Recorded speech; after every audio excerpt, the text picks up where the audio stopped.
Rising from the Ashes, Part 1. The Shock and What You Can Control.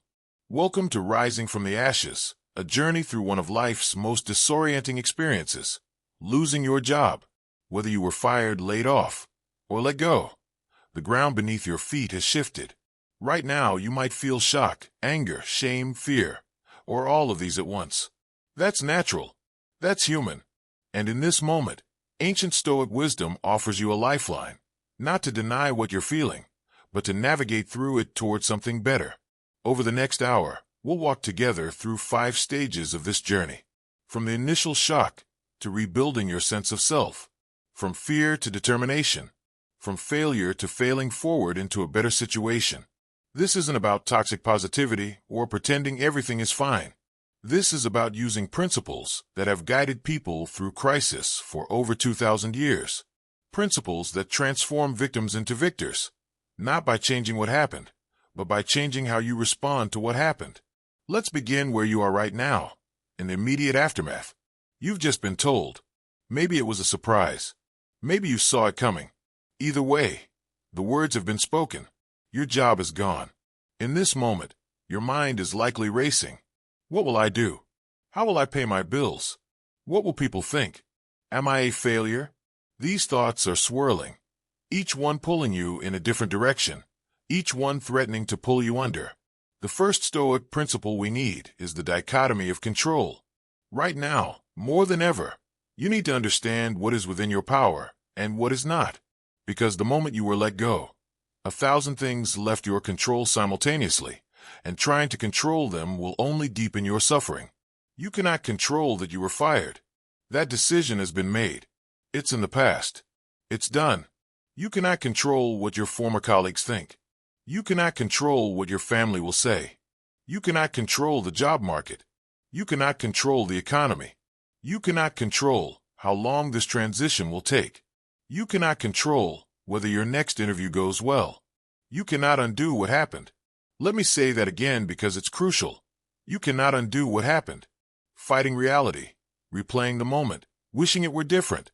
These are all ways of trying to control what is already fixed in time. The Stoics would tell you, stop fighting what is. Accept it. Not because it's good, but because it's real. Marcus Aurelius wrote, you have power over your mind, not outside events. Realize this, and you will find strength.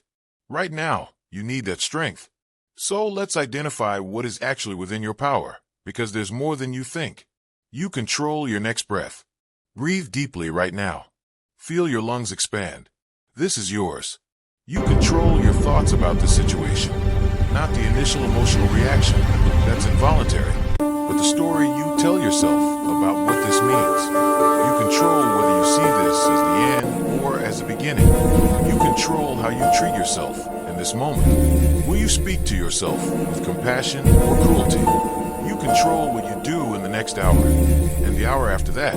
You control whether you reach out for support or isolate yourself.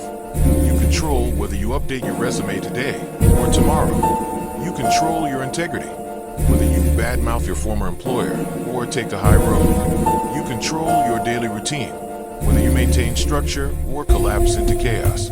You control what you learn from this experience. You control who you become because of this experience. Epictetus taught, some things are within our power, while others are not. Within our power are opinion, motivation, desire, aversion, and whatever is of our own doing. Not within our power are body, property, reputation, office, and whatever is not of our own doing. This distinction is your anchor right now. When your mind spirals into what you cannot control, gently bring it back to what you can. Let's practice this right now with the thoughts that are probably consuming you. The thought, what will people think of me? Not within your control. People will think what they think. The thought, how can I make sure I never fail again? Not within your control. Failure is part of being human, part of taking risks, part of living. The thought, I need to know right now what my next job will be. Not within your control. The future is uncertain by nature. Now let's redirect to what is within your control. I can conduct myself with dignity. I can treat this as an opportunity to reassess my path. I can take one productive action today. I can ask for help. I can be honest about my feelings. I can maintain my values even in crisis. I can choose to see this as a chapter, not the whole story. Here's what the Stoics understood that modern self-help often misses. Acceptance is not the same as approval. You don't have to be happy about being fired. You don't have to be grateful for it. At least not yet. You simply have to accept that it happened. It is real. It is done. And from that acceptance, from that acknowledgement of reality, you can begin to move forward. Seneca wrote, "We suffer more in imagination than in reality." Right now, your imagination is probably creating catastrophic scenarios. You'll never work again. Everyone thinks you're a failure. You'll lose everything. These are stories, not facts. The reality is simpler and more manageable. You lost a job. That's it. One job. In a life that will contain many jobs, many chapters, many transitions. The Stoic practice is to separate fact from interpretation. The fact, you were let go. The interpretation, this means I'm worthless. Do you see the difference? The fact is neutral. The interpretation is where the suffering multiplies. And interpretation is within your control. Let me share a reframe that might help. Every person who has achieved something significant has faced rejection, failure, or loss. Every single one. Steve Jobs was fired from Apple, the company he founded. Oprah was fired from her first television job. Walt Disney was fired from a newspaper for lacking imagination. J.K. Rowling was rejected by 12 publishers. Being fired does not mean you lack value. It means you're in good company, in the company of people who failed forward. The phrase fail forward is crucial here. The Stoics believe that obstacles are not impediments to action, they advance action. What stands in the way becomes the way. This job loss, painful as it is, can become the catalyst for something better. Not automatically, not magically, but through your response to it. Think about the job you just lost. Were you truly happy there? Were you growing? Were you aligned with your values? Was this the path you wanted to be on in 5 years? Sometimes we stay in situations out of fear or inertia, and it takes an external force to move us. This might be that force. This might be life pushing you towards something you wouldn't have had the courage to pursue on your own. I'm not saying everything happens for a reason. I'm saying you can create reason from everything that happens. You can take this raw material, this painful experience, and forge something meaningful from it. That's within your control. That's your power. Right now in this first stage, your job is simple: stabilize, breathe, accept what is. Distinguish between what you can control and what you cannot. Stop replaying the past. Stop catastrophizing the future. Come back to this moment. What can you do right now that moves you forward, even slightly? Maybe it's calling a friend. Maybe it's taking a walk. Maybe it's writing down your thoughts. Maybe it's simply getting through today without falling apart. That's enough. The Stoics didn't expect superhuman strength. They expected humans to do human things, one small choice at a time, with as much wisdom and courage as they could muster. Epictetus said, "It's not what happens to you, but how you react to it that matters." You cannot control that you were fired, but you can control whether you use this as a reason to give up or as a catalyst to rise. You can control whether you let this define you or refine you. You can control whether you emerge from this bitter or better. As we close this first part, I want you to try something. Place your hand on your chest. Feel your heartbeat. You're still here. You're still breathing. You still have agency. You still have choice. You still have the capacity to shape your response. The job is gone, but you remain. And who you are, your character, your values, your potential, none of that was in that job. It's in you. It goes where you go. Marcus Aurelius reminded himself, "You have survived everything you've been through so far. You'll survive this too, because you're stronger than you know, because you have more control than you realize, because this moment, as painful as it is not the end of your story. It's the beginning of your comeback. The foundation is set. You understand what you can control. Now we build from here. Rising from the Ashes, Part 2. Processing emotions and rebuilding self-worth. You've accepted what happened. You understand what's within your control and what isn't. But acceptance doesn't erase the emotions. The anger, the shame, the fear, they're still there, and they're still real. This is where we go deeper. This is where we build what Marcus Aurelius called the Inner Citadel, a fortress of the mind that remains standing no matter what storms rage outside. In this part of our journey, we're going to work with your emotions, not against them. We're going to separate your worth from your work. And we're going to begin the process of rebuilding your relationship with yourself, because that relationship is the foundation of everything that comes next. Let's start with what you're probably feeling right now: anger. Maybe you're angry at your boss, at the company, at the unfairness of it all. Maybe you're angry at yourself for not seeing it coming, for not being good enough, for whatever mistakes you think you made. Anger is a natural response to perceived injustice. The Stoics understood this. They didn't ask you to not feel anger. They asked you to understand it and choose whether to act from it. Seneca wrote an entire essay on anger, calling it the most dangerous of emotions. Not because anger is never justified, but because of what it does to us. Anger clouds judgment. It leads to words and actions we regret. It keeps us chained to the past, endlessly replaying the offense, endlessly suffering. When you're angry about being fired, who suffers? Not your former employer. You do. Every moment spent in rage is a moment stolen from your recovery, from your future, from your peace. The Stoic approach to anger has several steps. First, examine the judgment beneath it. Anger arises from believing something shouldn't have happened. I shouldn't have been fired. They shouldn't have treated me this way. The company should have valued me more. These are all variations of fighting reality. Reality doesn't care about should. Reality simply is. Try this reframe. What if this was always going to happen? Not because you deserved it, but because this is how the universe unfolded. What if fighting against this fact is like being angry at rain for being wet? It doesn't change the rain. It only ensures you suffer while getting soaked. Second, practice the pause. When anger rises, before you send that email, before you post on social media, before you say something you can't take back, pause. Seneca advised, the greatest remedy for anger is delay. Let time pass. Walk away. Breathe. Tomorrow, the situation will look different. You'll have access to your wisdom again, rather than acting from the narrowed, distorted perspective anger provides. Third, consider empathy. The people who fired you. What if they were doing their best with limited information? What if they were under pressure you don't understand? What if they made a mistake, just as you've made mistakes? This doesn't excuse poor treatment, but it releases you from the prison of resentment. Epictetus taught, when someone treats you poorly, they are doing the best they can with their current level of understanding. Your job isn't to correct them. Your job is to maintain your own integrity. Now let's talk about shame. This might be the deepest wound right now. The feeling that you've been exposed as inadequate, that everyone now sees your failure, that you are somehow less than. Our culture ties identity to occupation. One of the first questions people ask is, what do you do? And now what do you say? The Stoics would tell you this. You are not your job.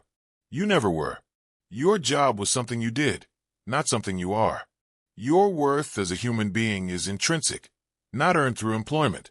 Marcus Aurelius, the most powerful man in Rome, reminded himself daily that his position didn't define him. His character did. His choices did. His virtue did. Think about this carefully. When you were employed, were you more valuable as a human being? When you're unemployed, are you less valuable? If your worth could be granted by a job, it can be taken by the loss of a job. But that's not how worth works. Worth isn't conditional. You have worth because you exist, because you're capable of growth, because you can make choices, because you can contribute to others, because you have inherent dignity. Right now, you might not feel that. You might feel small, exposed, diminished. That's the shame talking, not the truth. Shame is a liar. It tells you that a single event defines your entire identity. It tells you that failure in one area means failure in all areas. It tells you that other people's judgments are more accurate than your own self-knowledge. Here's a Stoic practice. Strip away the story and look at the facts. The fact, you lost a job. The story, I'm a failure, I'm worthless, I'll never recover. Do you see the difference? The fact is specific and manageable. The story is catastrophic and crushing. You can't change the fact, but you can challenge the story. Let's challenge it together. Have you ever succeeded at anything? Have you ever learned a skill, helped someone, created something, overcome a difficulty? Yes. Then you're not a failure. You're a human being who has experienced both success and setback, which describes literally every person who has ever lived. Have you ever been kind, honest, or courageous? Yes. Then you have worth. Character is worth. Integrity is worth. The capacity for growth is worth. Epictetus was a slave. He had no job, no freedom, no status. Yet he became one of the greatest teachers in history because he understood that external circumstances don't determine internal worth. He taught, "You are not your reputation, not your possessions, not your position. You are your capacity for wisdom, for virtue, for choice." Now let's address fear. You're afraid of what comes next. How will you pay bills? What if you can't find another job? What if this happens again? Fear is natural. Fear is the mind's attempt to prepare for danger. But the Stoics distinguished between useful fear and useless fear. Useful fear motivates action. Useless fear paralyzes. Ask yourself, is my fear motivating me to update my resume, reach out to contacts, learn new skills? Or is it keeping me frozen, keeping me awake at night, keeping me from thinking clearly? If it's the latter, you're not using fear. Fear is using you. Seneca wrote, "We suffer more in imagination than in reality." Right now, your mind is probably creating worst-case scenarios. You'll be homeless. You'll never work again. Everyone will abandon you. These are fantasies, not forecasts. The reality is more mundane. You need to find a new job. That's a problem, yes, but it's a solvable problem. Millions of people have solved it before you. The Stoic practice of negative visualization can actually help here. Imagine the worst that could realistically happen. Not catastrophic fantasy, but realistic worst case. You might struggle financially for a while. You might have to take a job that's not ideal. You might have to move or make sacrifices. Now ask, could I survive that? And the answer is almost always yes. You could survive it. It wouldn't be fun, but you could do it. And once you realize you could survive even the worst realistic outcome, fear loses its absolute power. It becomes information. Here's what I need to prepare for. Here's what I need to do. Fear transforms from paralysis to motivation. Let's talk about rebuilding your sense of self. Right now, if your identity was wrapped up in your job, you might feel like you don't know who you are anymore. This is actually an opportunity. This is your chance to define yourself more broadly, more authentically, more sustainably. Ask yourself, who am I beyond my job title? What do I value? What are my strengths? What brings me meaning? What do I want my life to be about? These questions might not have easy answers, and that's okay.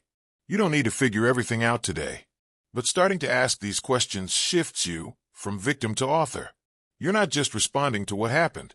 You're creating what comes next. Marcus Aurelius practiced evening reflection. Each night, he would review his day and ask, where did I act with virtue? Where did I fall short? You can adapt this practice. Each evening, ask yourself, today, did I treat myself with compassion? Did I take one step forward? Did I maintain my integrity? Did I connect with someone? Did I learn something? You're not measuring productivity. You're measuring character.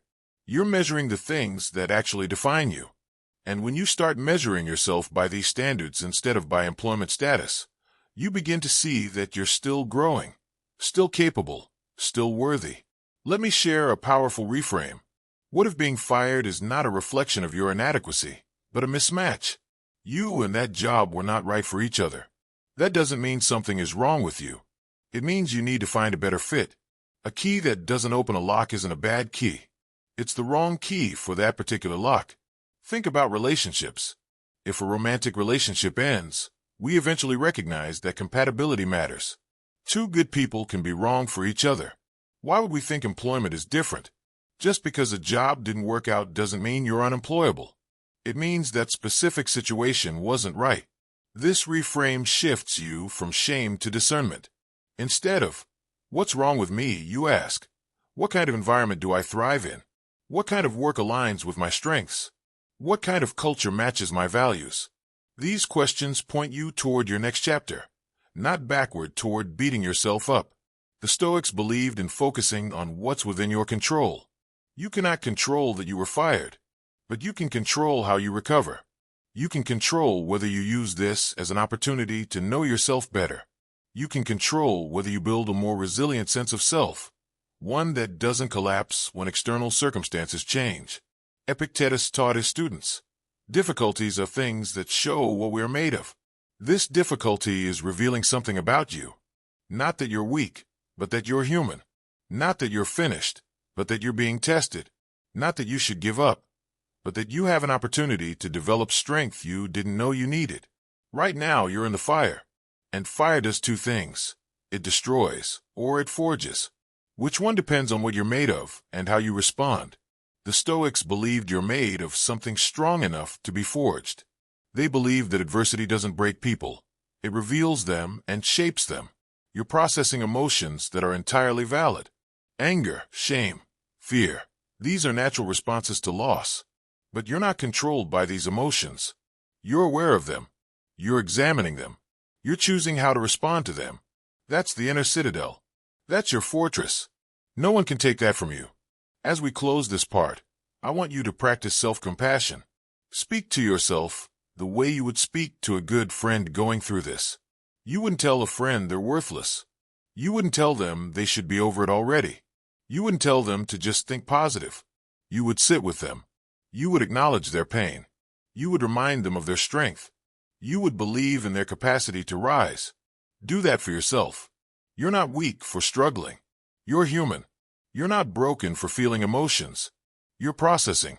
You're not behind for needing time. You're healing. The inner citadel is being built.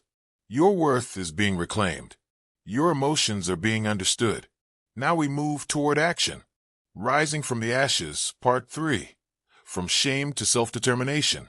You've stabilized. You've processed the initial shock and begun working with your emotions. Now we arrive at a crucial turning point. This is where you shift from what happened to you to what you will do about it. This is where shame transforms into self-determination. This is where you reclaim your agency and begin to author the next chapter of your story. The Stoics had two powerful practices that will guide us through this transformation. Memento mori, remember you must die, and Amor Fati, love of fate. These might sound dark, especially now, but they are actually invitations to fully inhabit your life, to waste no moment, and to embrace what is with profound acceptance. Let's explore how these ancient practices apply to your current situation. Memento mori, remember you must die. You have a finite amount of time on this earth. Every day that passes is a day you'll never have again. This job loss, painful as it is, has consumed days, maybe weeks of your life already. How much more time will you give it? How long will you let this define you? How long will you stay frozen in shame and fear when your time is ticking away? This isn't meant to pressure you. It's meant to awaken you. Marcus Aurelius wrote, "You could leave life right now." Let that determine what you do and say and think. He wasn't being morbid. He was reminding himself that time is the only truly non-renewable resource. Every moment spent in self-pity is a moment stolen from your comeback. Every day spent paralyzed is a day you're not moving toward what's next. Seneca observed, "We act as if we're going to live forever, and yet we waste the life we have." People will guard their property fiercely, but give away their time freely. They'll fight over money, but throw away hours, days, years. You've lost a job. That's real. But don't lose yourself. Don't lose weeks of your precious, finite life to shame that serves no purpose. Think about this. If you knew you had only 1 year left to live, would you spend it replaying your termination? Would you spend it worried about what former colleagues think? Would you spend it frozen in fear? No. You would act. You would pursue what matters. You would stop wasting time on things you cannot control and start investing in things you can. You don't have forever. None of us do. This moment, right now, is all you're guaranteed. So the question becomes, what will you do with it? Will you use it to beat yourself up? Or will you use it to build yourself up? Will you spend it reliving the past? Or will you spend it creating the future? Memento mori gives you urgency without anxiety. It reminds you that your life is happening right now. Not when you get the perfect job. Not when everything is figured out. But now. And if your life is happening now, then you need to show up for it. You need to stop waiting for permission to move forward and grant yourself that permission. Now let's turn to Amor Fati, love of fate. This is perhaps the most challenging Stoic practice, but also the most liberating.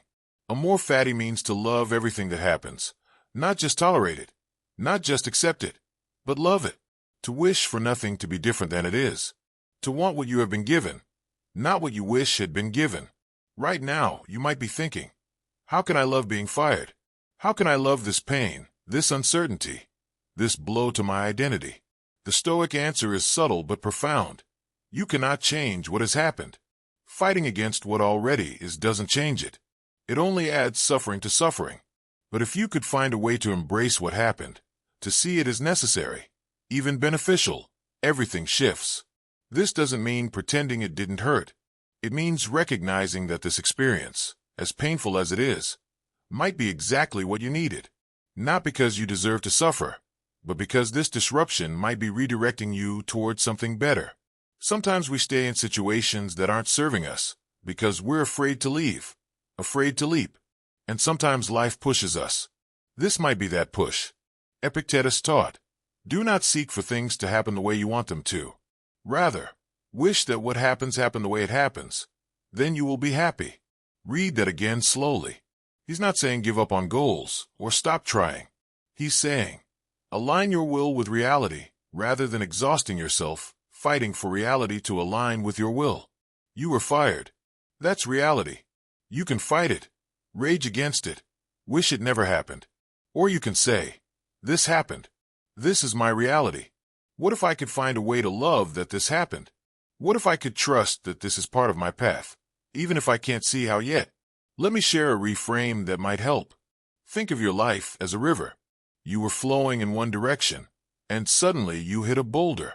The job loss is that boulder. You cannot move the boulder. You cannot make the river flow backward, but you can flow around it. And in flowing around it, you might discover a new direction you never would have explored otherwise.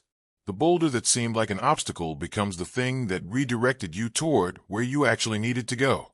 This is Amor Fati in practice. Not denying the boulder exists.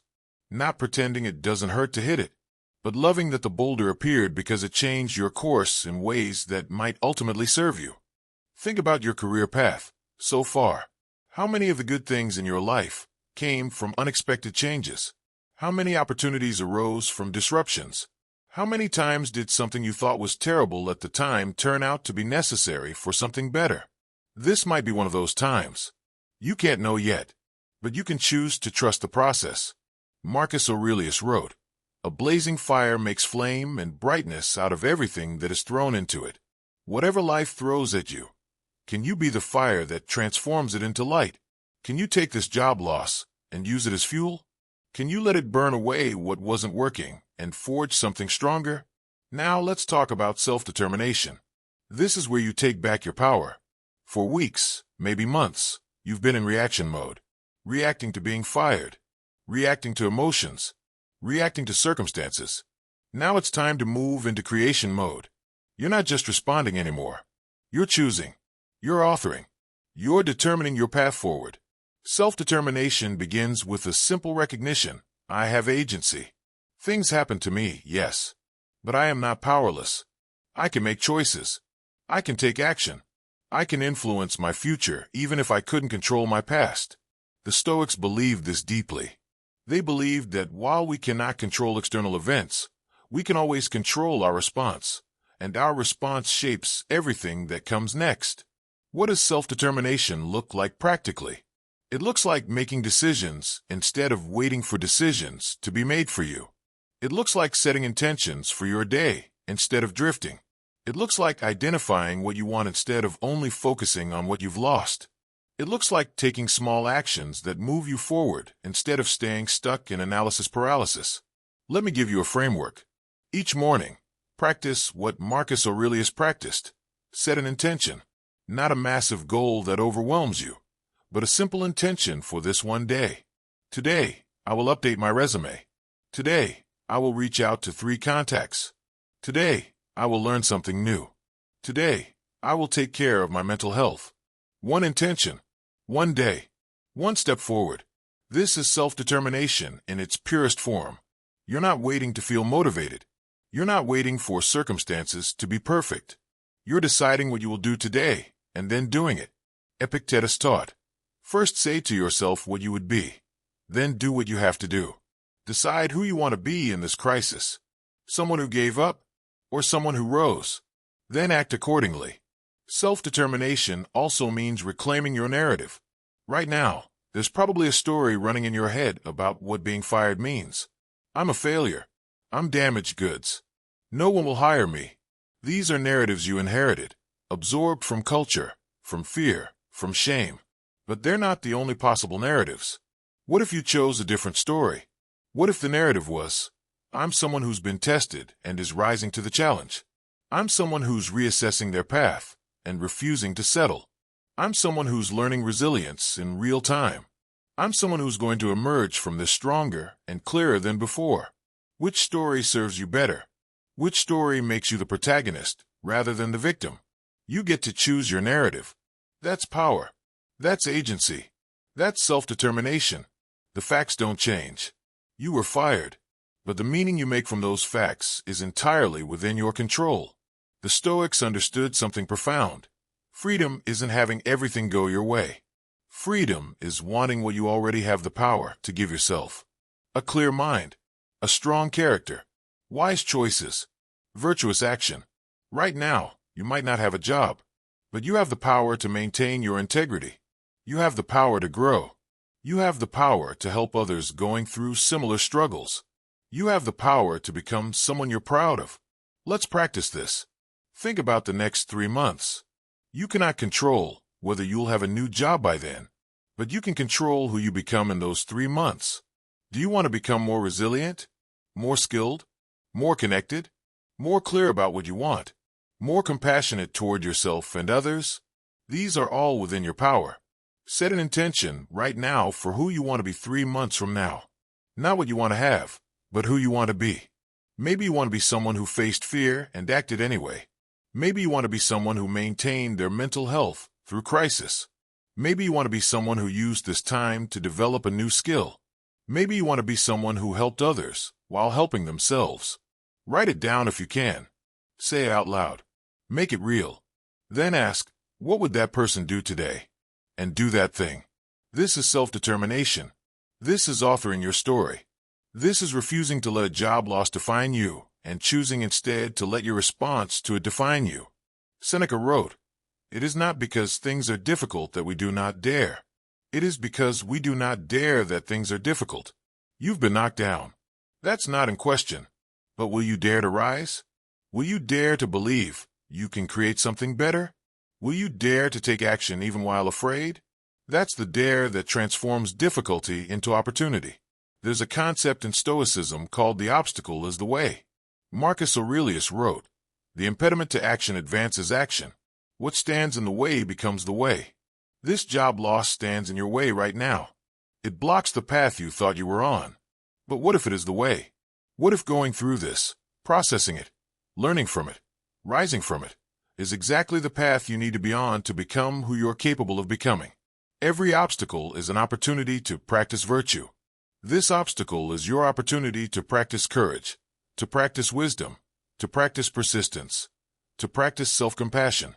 Without this obstacle, these qualities would remain theoretical, untested, dormant.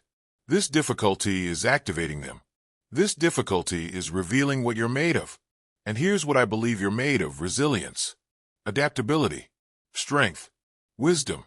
You might not feel it right now, but these qualities are in you. They've always been in you. This situation isn't creating them. It's revealing them. It's demanding them. It's calling them forth. As we close this part of the journey, I want you to feel the shift that's happened. You started in shock and shame. You processed emotions and reclaimed your worth.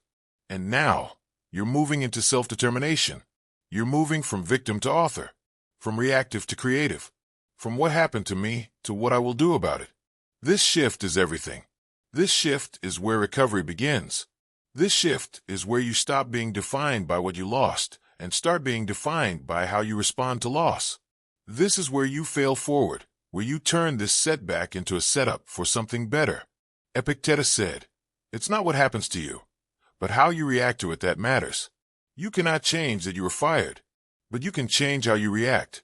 And your reaction, your choices, your self-determination, these will shape everything that comes next. The fire has revealed you. Now let it forge you." The next part of our journey is about taking strategic action, about moving forward with wisdom and courage. You're ready for it. Rising from the Ashes, Part 4. Taking strategic action with Stoic wisdom. You've processed the shock. You've worked with your emotions. You've reclaimed your sense of agency and self-determination. Now comes the part where philosophy meets practice, where principles become action. Now you move forward, not recklessly, but strategically. Not desperately, but with wisdom. Not from fear, but from virtue. The Stoics were not passive philosophers sitting in towers, contemplating life. They were active participants in the world. Marcus Aurelius ran an empire. Seneca was a statesman and advisor. Epictetus taught students who went on to lead and serve. They understood that wisdom without action is incomplete. So, in this part of our journey, we explore how to take strategic action grounded in Stoic wisdom, how to pursue your next opportunity while maintaining your integrity, and how to fail forward into a better situation. Let's begin with the 4 cardinal virtues the Stoics organized their lives around: wisdom, courage, justice, and temperance.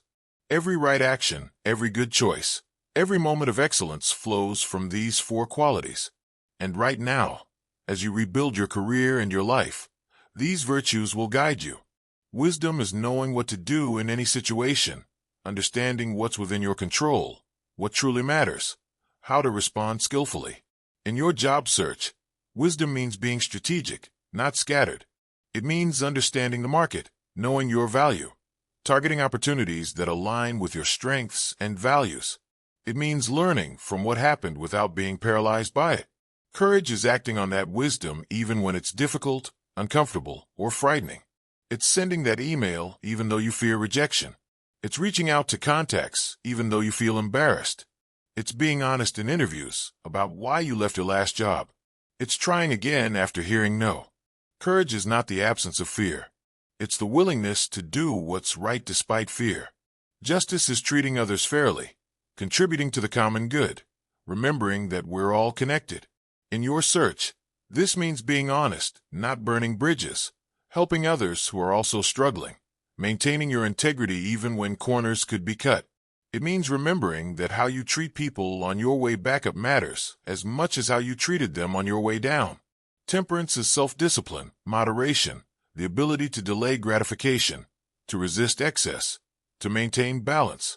This means not applying to 100 jobs frantically without strategy. It means not spending money you don't have to feel better temporarily. It means maintaining routines and taking care of yourself even when you want to collapse into chaos. It means sustainable effort, not burnout. These 4 virtues work together. Wisdom tells you what action to take. Courage gives you the strength to take it. Justice ensures you consider others. Temperance keeps you balanced and sustainable. Let's apply this framework to the practical work ahead of you. First, let's talk about updating your professional materials.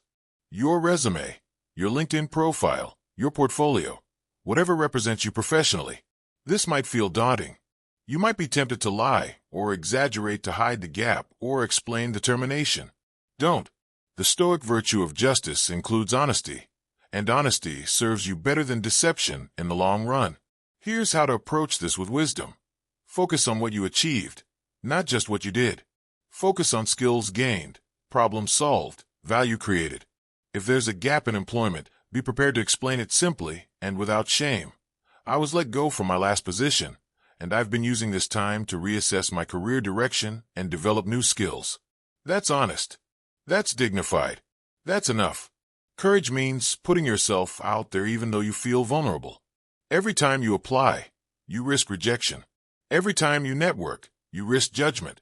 But the Stoics would remind you, what's the worst that can happen? Someone says no. Someone thinks less of you. These are external things, not within your control, and they cannot actually harm you unless you let them.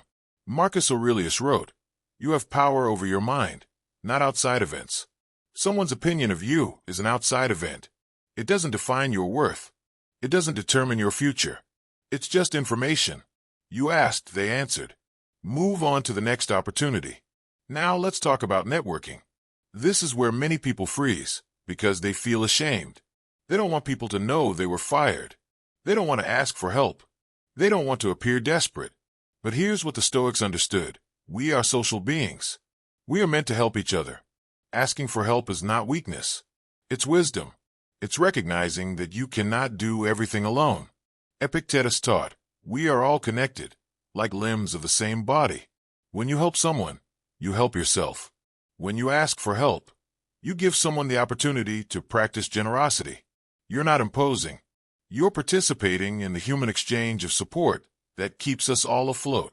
Reach out to people in your network. Be honest. Tell them you're looking. Tell them what kind of role you're seeking.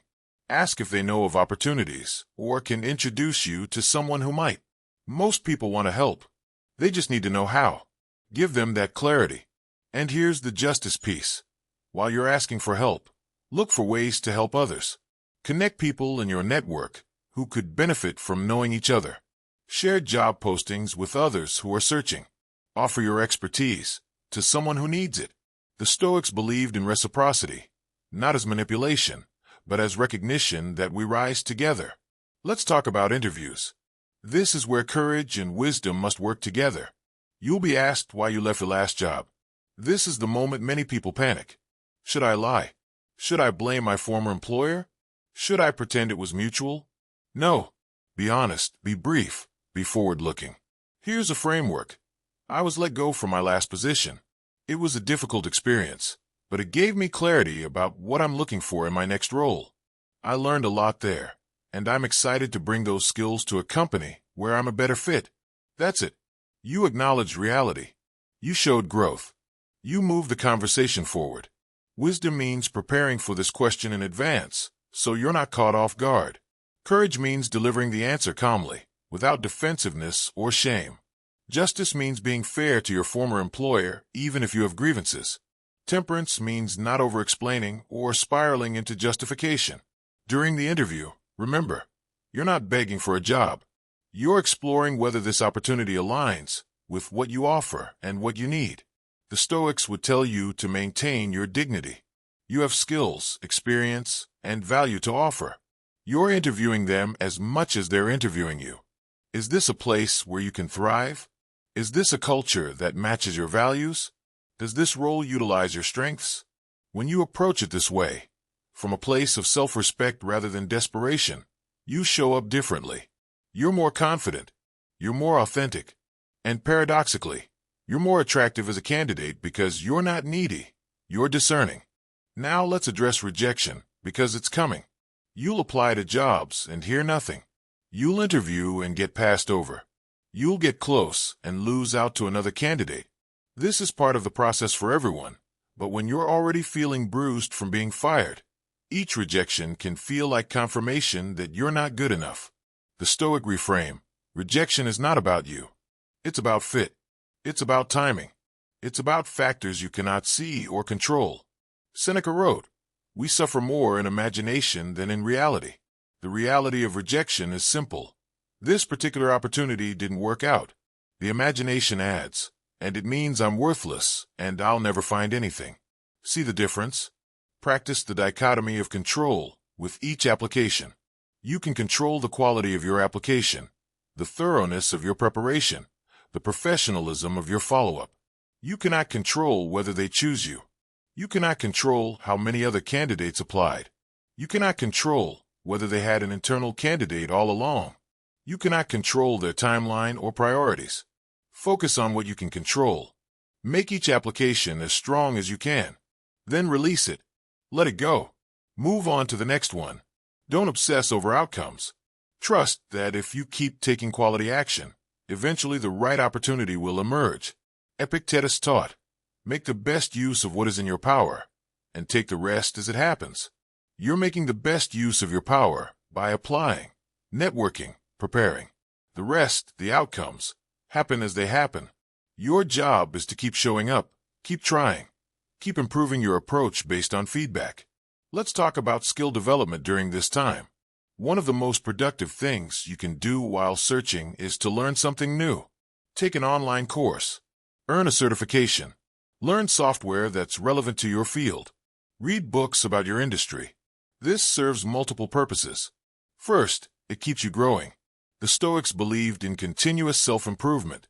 Marcus Aurelius, even as emperor, continued to study philosophy, to learn from teachers, to develop himself. If he made time for growth while running an empire, you can make time for it while between jobs. Second, it gives you something concrete to point to when asked what you've been doing. I've been developing my skills in data analysis. I've been earning my project management certification. I've been studying emerging trends in my field. This shows initiative, curiosity, and commitment to excellence. Third, it might open doors you didn't expect. The skill you develop might make you qualified for roles you wouldn't have considered before. It might connect you with communities and networks that lead to opportunities. It might reveal a new direction entirely. Wisdom is investing your time wisely. Instead of just waiting and worrying, use this time to become more capable, more qualified, more marketable. Temperance is doing this sustainably, not burning yourself out trying to learn everything at once, but committing to steady, consistent growth. Now let's address money and practical concerns, because they're real. You might be worried about paying bills, about savings running out, about what happens if this takes longer than expected. The Stoic approach is not to deny these concerns, but to meet them practically while maintaining perspective. First, assess your situation honestly. What are your actual needs versus wants? What can you cut temporarily? What resources do you have? What support is available? Seneca lived simply despite being wealthy because he wanted to know he could be okay with less. Practice this now. Simplify. Distinguish needs from wants. You might discover you need less than you thought. Second, consider interim options. Is there freelance work you can do? Part-time work that brings in some income while you search for your ideal role? This isn't failure. This is wisdom. This is doing what's necessary while working toward what you want. The Stoics were pragmatic. They valued taking care of basic needs so that you're free to pursue higher goals. Third, ask for help if you need it. If you're struggling to pay rent or buy food, reach out to family, friends, community resources. There's no shame in needing support. Justice includes letting others help you when you need it, just as you would help them. Let me share something important. Your worth is not determined by your income. Your value as a human being is intrinsic. Financial struggle is real and stressful, but it's temporary and it doesn't define you. The Stoics knew this deeply. Epictetus was a slave with nothing. He had worth. Marcus Aurelius was the richest man in Rome. He had worth, but their worth came from the same source, their character, their choices, their virtue. Let's talk about maintaining routines and mental health during this search. This is where temperance becomes crucial. It's tempting to either collapse into doing nothing or frantically do everything. Neither serves you. Balance serves you. Create a daily structure. Wake up at a consistent time. Exercise. Eat well. Work on your job search for a set number of hours. Take breaks. Connect with people. Do things that bring you joy or meaning. Go to bed at a reasonable hour. This structure keeps you stable. It keeps you functioning. It keeps you from spiraling. Marcus Aurelius practiced what Stoics call the discipline of action. Each day, he would ask, what needs to be done today? Not everything. Just today. What's the next right action? Do that. Then ask again. This keeps you from being overwhelmed. This keeps you moving forward step by step. And please, be gentle with yourself. Some days you'll be productive and motivated. Some days you'll barely get through. That's okay. That's human. Progress isn't linear. Recovery isn't linear. What matters is that you keep showing up, keep trying, keep choosing to move forward even when it's hard. Seneca wrote, "It is not because things are difficult that we do not dare. It is because we do not dare that things are difficult. Dare to keep applying. Dare to keep networking. Dare to keep believing that something will work out. Dare to act even while afraid." This daring, this courage in action, is what transforms difficulty into opportunity. As we close this part, recognize what you're doing. You're not just looking for a job. You're practicing virtue in crisis. You're choosing wisdom over panic. You're choosing courage over paralysis.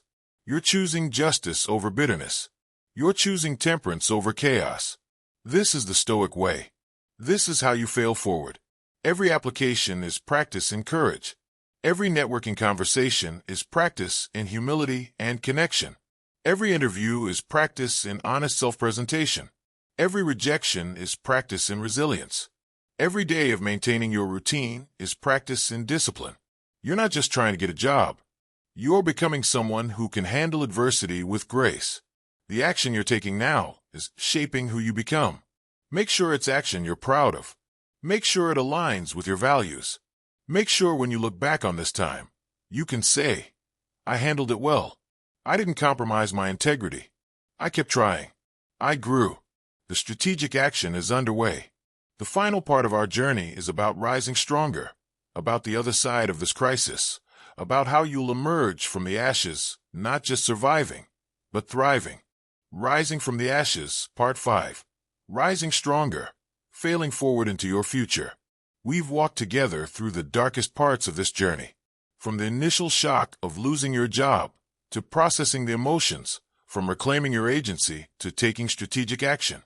Now we arrive at the transformation, the rising, the moment where you step fully into your future, not despite what happened, but because of what happened.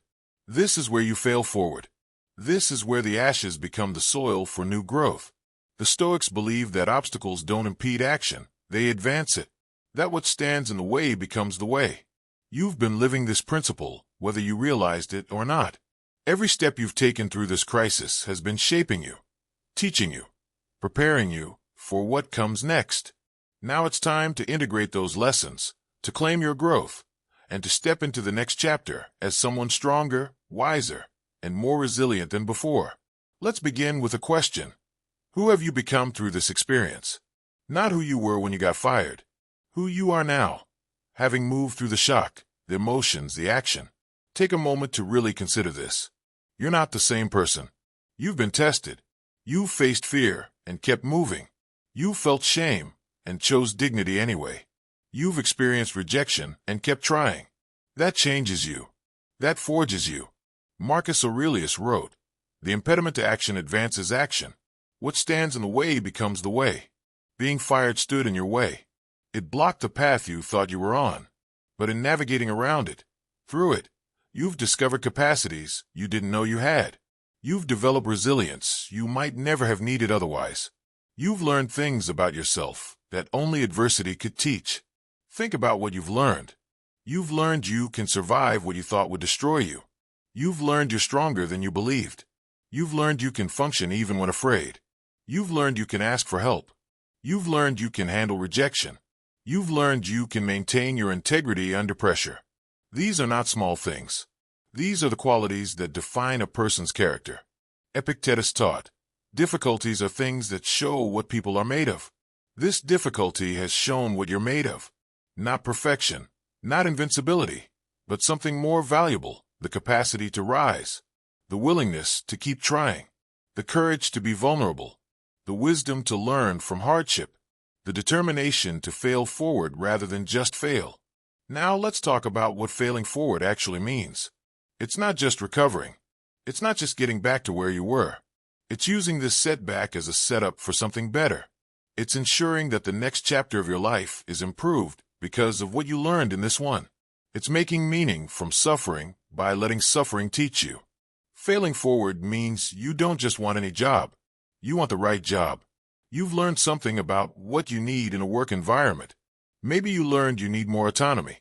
Maybe you learned you need clearer communication from leadership. Maybe you learned you need work that aligns more closely with your values. Maybe you learned you were tolerating a toxic culture because you were afraid to leave. Use that knowledge. Let it guide your next choice. Failing forward means you don't return to old patterns that weren't serving you. Maybe before you were a people pleaser, afraid to set boundaries, always saying yes even when it drained you. Maybe you were disconnected from your network, isolated, relying solely on one job for your entire identity. Maybe you weren't investing in your skills or your growth. Whatever patterns contributed to your vulnerability, This is your opportunity to change them. Seneca wrote, "A gem cannot be polished without friction, nor a person perfected without trials." You've been through the friction. You've endured the trial. Now you get to be the polished version, the person who learned, who adapted, who grew. Don't waste that growth by returning to who you were before. Step into who you've become. Let's talk about gratitude. This might seem strange. Be grateful for being fired? Not necessarily. But can you be grateful for what you've gained from the experience? Can you be grateful for the clarity? Can you be grateful for discovering your resilience? Can you be grateful for the relationships that deepened because people showed up for you? Can you be grateful for the space to reassess your path? The Stoic practice of gratitude isn't about denying difficulty. It's about finding what's valuable even in difficulty. Marcus Aurelius practiced this daily. He would list things he was grateful for, even during war, even during plague, even when facing immense pressure. Gratitude shifts perspective. It reminds you that even in loss, there are gains. Even in darkness, there are points of light. Try this practice tonight. Write down 3 things you've gained from this experience. Not things you're happy about, but things you've genuinely gained. Maybe it's self-knowledge. Maybe it's a wake-up call. Maybe it's stronger relationships. Maybe it's skills you developed. Maybe it's simply the knowledge that you can survive hard things. Acknowledge these gains. They're real. They're yours. Now let's address the future with Amor, Fati, love of fate. You cannot change that you were fired. That's in the past. It's fixed. But you can choose how you hold it in your story. You can hold it as the worst thing that ever happened to you, the moment everything fell apart. Or you can hold it as the moment everything changed, the catalyst that pushed you toward a better path. Which story serves you better? Which story makes you stronger? Which story helps you fail forward? The Stoics would tell you, the facts don't change, but the meaning you make from facts is entirely within your control. Choose a meaning that empowers you. Imagine yourself 5 years from now. You're thriving. You're in a role you love. Or maybe you've created your own path. You're using skills you developed. You're connected to people who value you. You're living more aligned with your values. Now imagine someone asks, "How did you get here?" And you say, "I got fired 5 years ago, and it was the best thing that could have happened because it forced me to figure out what I really wanted." That's Amor, Fati. That's loving your fate. Not pretending it didn't hurt, but recognizing that it redirected you. That's the story available to you right now. You just have to live into it. You have to make choices that turn that story from fantasy into reality. Let's talk about the next job, whenever it comes. You will get another opportunity. Maybe not today, maybe not this week, but you will. And when you do, you're going to approach it differently than you approached the last one. Because you've learned. You've grown. You're not the same person who took that job before. When you start your next role, remember everything this experience taught you. Set boundaries from the beginning. Communicate clearly. Build your network even while employed. Continue developing skills. Don't attach your entire identity to this one job. Diversify your sense of self. Have interests, relationships, and pursuits outside of work. This way, if it ever happens again, it won't devastate you because you're anchored in more than just employment.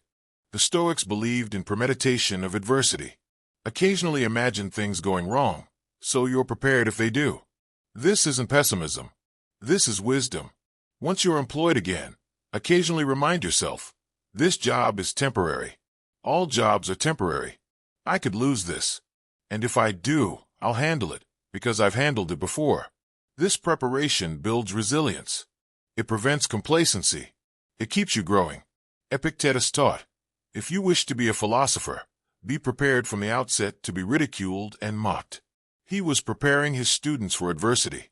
You can prepare yourself similarly. If you wish to build a career, be prepared for setbacks. Be prepared for rejection. Be prepared for change. When you expect these as normal parts of any career, they don't devastate you when they arrive. Now let's talk about helping others. One of the most powerful ways to integrate what you've learned is to share it. When you meet someone else who's been fired, who's struggling with job loss, who's drowning in shame and fear, you'll recognize them. You'll remember what it felt like, and you'll be able to offer them something precious, understanding, encouragement, and proof that it's survivable. The Stoics believed we're all connected, that we're meant to help each other. Marcus Aurelius wrote, "What brings no benefit to the hive brings none to the bee." When you help someone else through what you've been through, you benefit too. You solidify your own learning. You give meaning to your suffering. You transform your pain into service.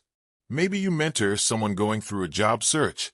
Maybe you share your story so others feel less alone.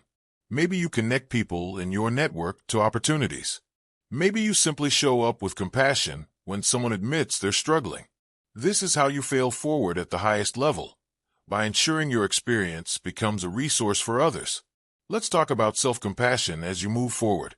You're going to have moments where you doubt yourself again, where you wonder if you're good enough, where fear resurfaces. That's normal. That's human. Growth isn't linear. Healing isn't linear. Be gentle with yourself when these moments come. Speak to yourself the way you would speak to someone you love. You wouldn't tell them they're worthless. You wouldn't tell them to get over it already. You would remind them how far they've come. You would celebrate their progress. You would encourage them to keep going. Do that for yourself. You deserve that kindness, especially from yourself. Seneca wrote, "We are more often frightened than hurt, and we suffer more in imagination than in reality." When fear comes back, when doubt resurfaces, remember this. The worst already happened. You were fired, and you survived it. You're surviving it right now. What else could happen that you couldn't handle? You've already proven you can handle the hard things. Now I want to talk about the concept of memento mori one final time. Remember, you must die. You have a finite amount of time on this earth. This job loss has already consumed weeks or months of your precious life. But it doesn't have to consume more than it needs to. At some point, you need to decide, this happened, I've learned from it, and now I'm moving forward. I'm not going to give it any more of my finite time than absolutely necessary. This isn't about rushing your healing. This is about recognizing that your life is still happening right now. Every day you're alive is a day to live fully, to pursue meaning, to connect with others, to grow. Don't let this one event consume years of your life. Process it, learn from it, use it, and then step into what's next. Marcus Aurelius wrote, "You could leave life right now." Let that determine what you do and say and think. If this were your last year, how would you want to spend it? Certainly not replaying your termination endlessly. Certainly not letting shame dictate your choices. You would live boldly. You would pursue what matters. You would love fully. You would take risks. Do that now. Don't wait. Let's talk about success in your next chapter. Success is not just landing a job, although that's part of it. Success is who you become in the process. Success is maintaining your integrity. Success is treating yourself with compassion. Success is helping others. Success is growing through adversity rather than being diminished by it. Success is failing forward. By these measures, you're already succeeding. You've maintained your dignity through crisis. You've kept trying despite fear. You've learned and adapted. You've shown up for yourself day after day. That's success. Whatever comes next builds on this foundation of success you've already created. Epictetus said, "Don't explain your philosophy, embody it." You are embodying Stoic philosophy right now. You're practicing the dichotomy of control. You're building your inner citadel. You're loving your fate. You're acting with virtue. You're failing forward. This is what it looks like in real life, in real crisis, in real time. As we close this journey together, I want you to see yourself clearly, not as a victim, not as a failure, as someone who is tested and is rising, as someone who faced adversity and chose growth, as someone who fell and is getting back up stronger, as someone who failed and is failing forward into something better. The job you lost doesn't define you. How you responded to losing it does. And you've responded with courage, with wisdom, with persistence, with dignity. You've responded in ways that honor you.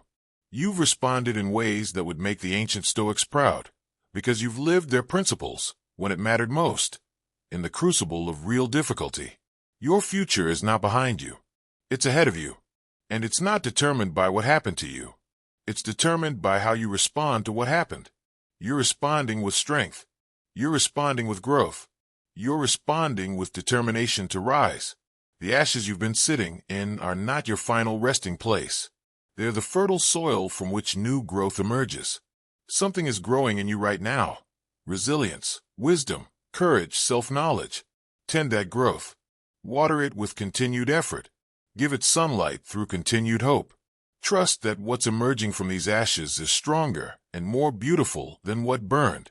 Marcus Aurelius wrote, "The blazing fire makes flame and brightness out of everything thrown into it." You are that fire.